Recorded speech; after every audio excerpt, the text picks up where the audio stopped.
Now to the trial of Diddy Combs, a federal agent who raided his home in Miami, and an expert on abuse victims. They were among those who testified today. NBC4's Chen live in our newsroom with a wrap of today's developments for us. Ted? Colleen, the prosecution today began trying to build their case against Sean Combs as one that goes beyond domestic violence. And they also tried to answer the question, why would victims who endured his alleged abuse choose to stay?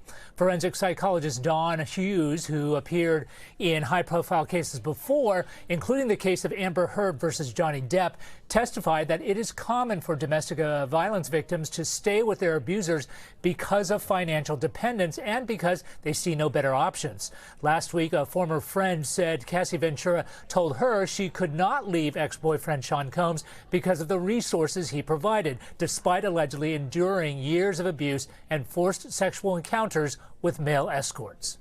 If the sex at those parties was consensual, the government's case falls apart. And there is some evidence that's come in, texts and testimony, suggesting it might have been consensual. That's why the government has a psychologist to say, hey, victims behave in a very strange way. They postpone reporting, they stay in bad relationships, and it messes with their memory.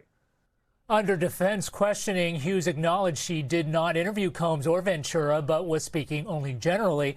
Prosecutors allege Combs used violence, threats, and intimidation against Ventura and other women to further a criminal enterprise of racketeering, sex trafficking, and prostitution. A Homeland Security agent testified that during the raid on Combs' home in Miami, agents found drugs and guns and baby oil and lubricants, but acknowledged that many of the firearms were unloaded and wrapped in tape and inoperable.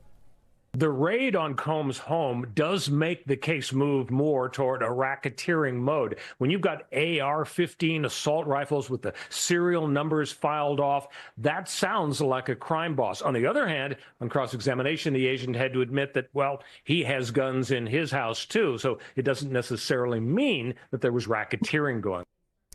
Rapper Kid Cudi is scheduled to testify tomorrow about alleged threats by Combs because he had dated Ventura.